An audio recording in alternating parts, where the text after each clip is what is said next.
What's up, guys? I'm your host, Case Boon. It is a beautiful day here in Vegas, and I'm ready to tear things up with one of the biggest names in the adult industry. Join me as I spend the day with Richelle Ryan in real life.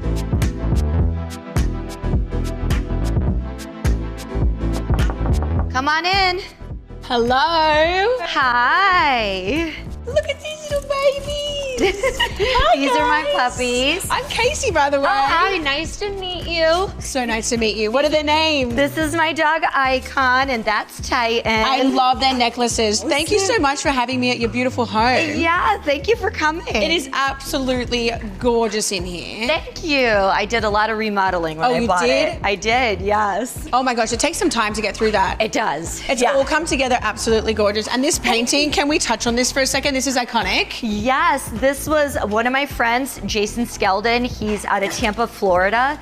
And this was one of my favorite photos. And he recreated it, added his own touch, and it came out amazing. I love all the detailing. And as you should have this right as you walk in, because it's too good not to have it placed here. Yeah. We've got a really exciting day planned, so I thought that we could go relieve some stress and go to a rage room. Amazing. I've always wanted to try that. Yeah, it's going to be a lot of fun. We're going to get into it, so I think that we should jump in the car and get going. Okay, great. Let me put the dogs up and change, and let's head over there. All right, let's do it.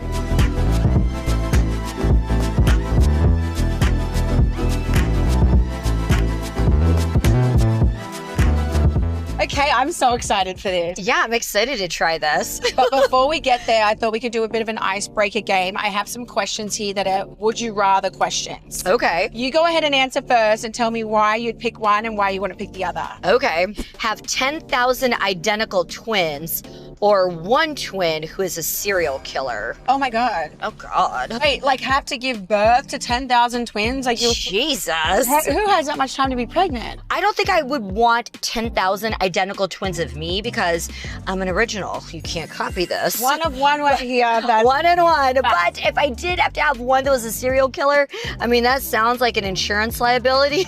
But I would love my kid no matter what. Obviously, I don't want my kid to be a serial killer because that's really, really, really bad. Maybe we could like talk to our twin a little bit. We'll talk him out of that. One's definitely the evil twin and one's like not the evil twin, but... Oh gosh. Okay. A phone that never dies or only need 4 hours of sleep a day. I am going with only needing 4 hours of sleep a day because imagine how much more work I could get done in the other 20 hours of the day. And my phone never really dies. I'm always charging my phone. I would also go with 4 hours of sleep because I feel like some days I only get 4 hours of sleep anyway and I can still function. Right, yeah, me too. If you can just get used to having 4 hours of sleep, I feel like your body would just function fine. Totally. All right, only eat fast food for a month or just eating raw broccoli? Oh God. I'm going with fast food for a month because you know what? I still could probably somewhat make it healthy is my guess. I could get sliced apples from McDonald's. This is true. I don't think I'd be content with just raw broccoli. I'd probably lose my mind. And for a month? Oh my God. Raw broccoli too. We can't even like put it in the air fryer or make it like fun. Yeah. All right, next question. Have a partner that never makes you laugh or one that never makes you orgasm.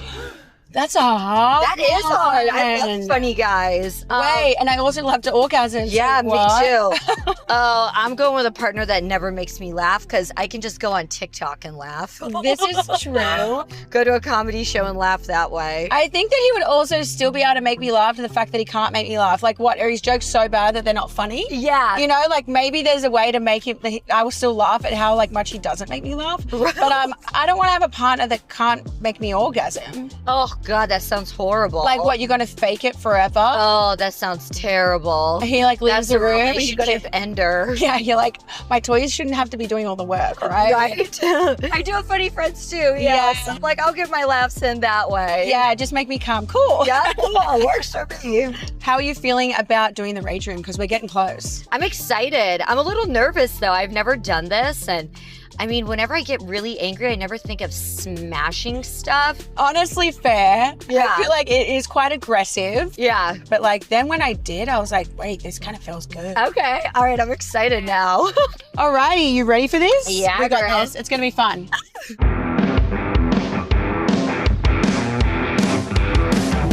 Hey, how are you? Hi, I'm Andrew. Welcome to Rec Room. Thank you. We're so excited to be here. Yes. We're just gonna get you guys suited up and get you guys in the room breaking some shit. Okay, Amazing. Thank you. cool. Let's get all suited up and let's get into it. Let's do it. All right.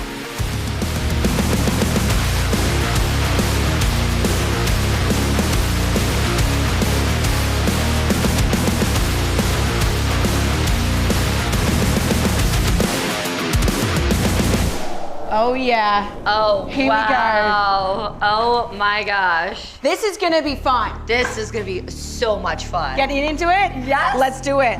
What's up? Good luck. Let's do it. All right, what are we gonna go for? I'm gonna go for these bottles on the side. I might just go for these keyboards. You ready? Yeah. 3, 2, 1. I'm insane.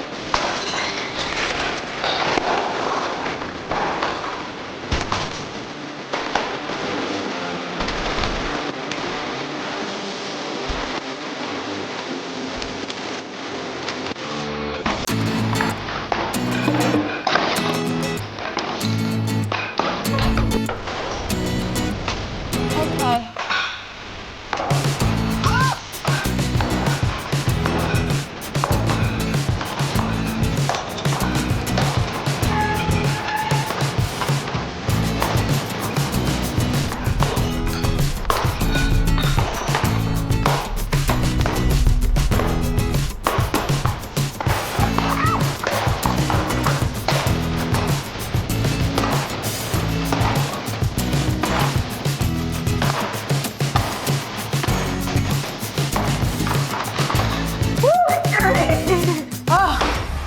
That was so much fun. That was exhilarating. Kind of feels good breaking stuff. Yeah. What do you say about this?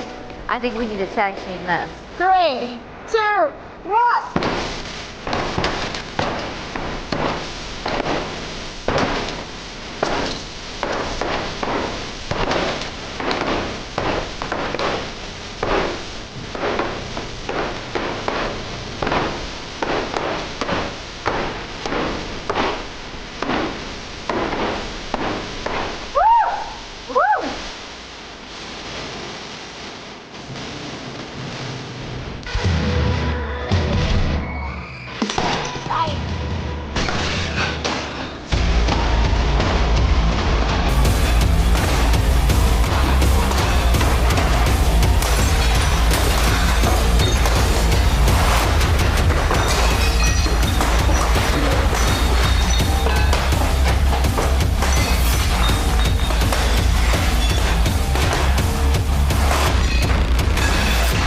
Nice! Voila. Woo! That was fun. That was exhausting though. Yes. I was kind of sweating, but really getting into that. Me too. There's still so much I want to chat to you about. I say we get someone to come clean this up and have a bit of a chat. What do you reckon? Let's do it. Let's do it.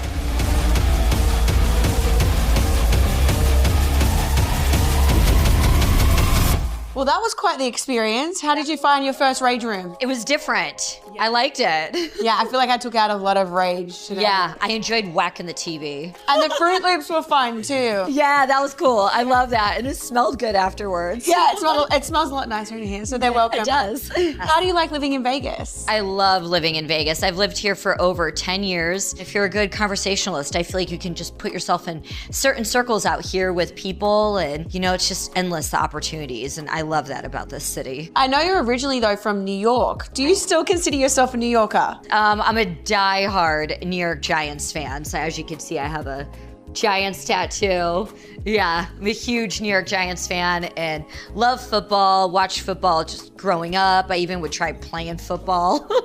And then I play fantasy football. I play in a league with all the guys at Barstool and I have a blast. How did you even first get into that, just from your love of football? Sometimes it's hard being a Giants fan. I'm not gonna lie. So fantasy just gives me something else to enjoy when my team's not doing so well. That's fair enough. Yeah. How does your love for football kind of translate translate over to your fans? I just feel like sports just brings people together no matter what's going on in the world or whatnot. You all can just unite with sports. And it also gave me something else to talk about with men. I do a lot of feature dancing. I actually started off dancing over 21 years ago. You know, it gives me something else to talk to guys when I'm feature dancing. Otherwise, I just get asked all the same questions like, oh, what are your favorite positions? And I'm a pretty good conversationalist. So that's where sports just definitely plays its role. Yeah, that's good. It kind of go hands in hand with your communication with your fans and like. Yeah, they love it. They like guys send me like their fantasy lineup every week. They're like, all right, like who should I start? And you know, who should I draft? And I love that. I love being able to talk to men about sports. And there's a lot of banter that goes back and forth in there. Oh, I'm the biggest shit talker in the league. With the Barstools guys too, do you have a lot of shit talk with them as well? Oh yeah, I'm the only female, so I have to talk a lot of shit. Yeah, you got to hold down the fort for us. Oh yeah. I bet you do a great job of that too. Oh, you know it. What would you rather? The New York Giants win the Super Bowl or you win your fantasy football league? You know, I think I got to go with the Giants win the Super Bowl. You got to stick to your roots. Yep, 100%. If I finish top 3 in my fantasy league, I'm happy. I love that. Now, I know a lot of people during the pandemic blew up on OnlyFans, but I also heard that you got your certification in Pilates. What prompted you to do that? Fitness is a big part of my life. It's just that moment in time, even if it's a 45-minute to an hour workout, I can just clear my head, put my phone down. And I go to a studio out here and there's always heated boot camp, heated Pilates, yoga.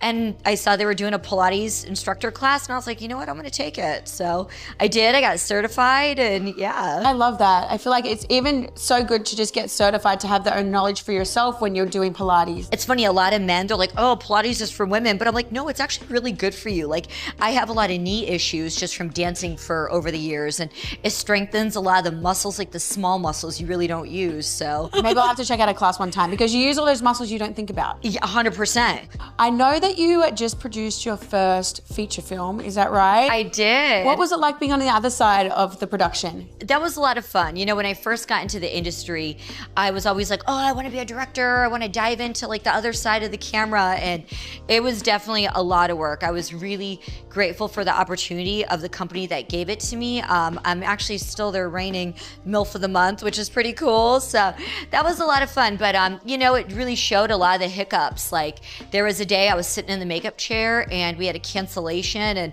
it was fun, but yeah, a lot of stress. Yeah, I'm sure. I think I like being in front of it still. Yeah, you're like, I like it on this side better. I want to be in front of it still. Yeah, teamwork makes the dream work, but I like this side better. Yeah. What was the premise of the movie? It was a mafia movie, which is really cool. Yeah, I'm Italian, so it was fun. And I got to have a hand in on everything as far as the wardrobe, the talent, a long couple of weeks of shooting, but got to get creative with it. Well, congratulations. Thank you. Thank you. How do you feel like the industry has changed over the years? I got in 2006 when I feel like it was less people coming into the adult industry. So it was easier to build your name.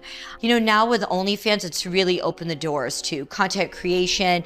We get to get creative in our own ways. Like, you know, whenever I show up to set, it's whatever they're shooting that day. It's their vision, their idea, and it's still great. I love being on set. I still shoot 4 to 6 times out of the month, but then the rest of the time it's all OnlyFans and it's amazing. What prompted you to kind of get on the OnlyFans platform to begin with? You know, I had a friend of mine and he was telling me, he's like, oh, this is gonna pop off. And I was like, that's not gonna work. You know, because in porn, it's like, why reinvent the wheel? It's working.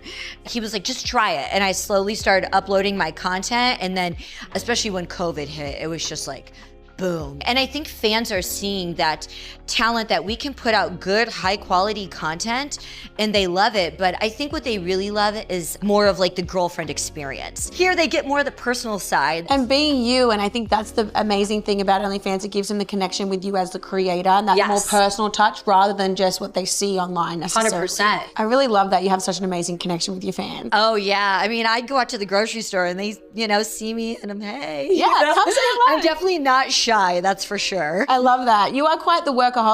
You don't stop. Do you think that kind of translates over to the content that you're creating and how much you put into what you do? When I say I truly care for my fans, I always say Team Double R, I really do.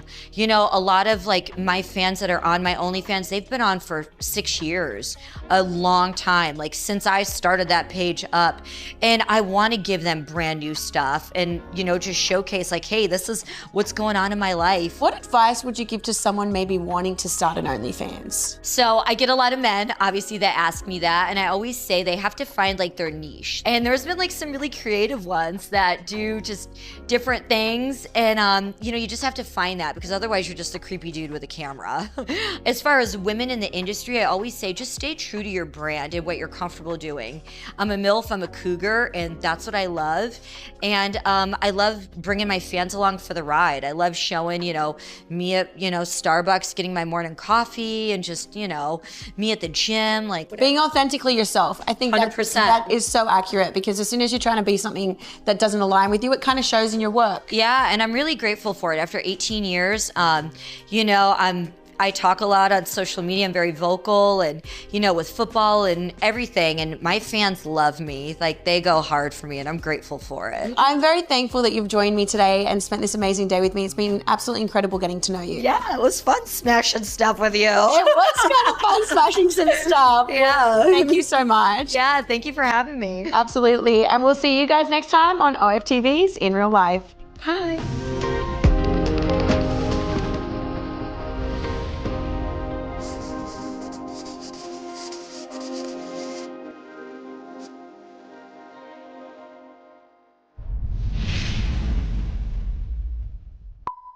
Come on. Come on. There you are. Okay. Hi. Hi. No jumpies. Don't damage the merchandise. Great. All right, let's do it. Let's go. Let's just do the exit one. I'm dead. I love how you have the coffee in hand doing it. Yeah, Mark, those dogs were pretty active on those leashes. Gotcha. Let me turn my phone off just in case if people start blowing me up.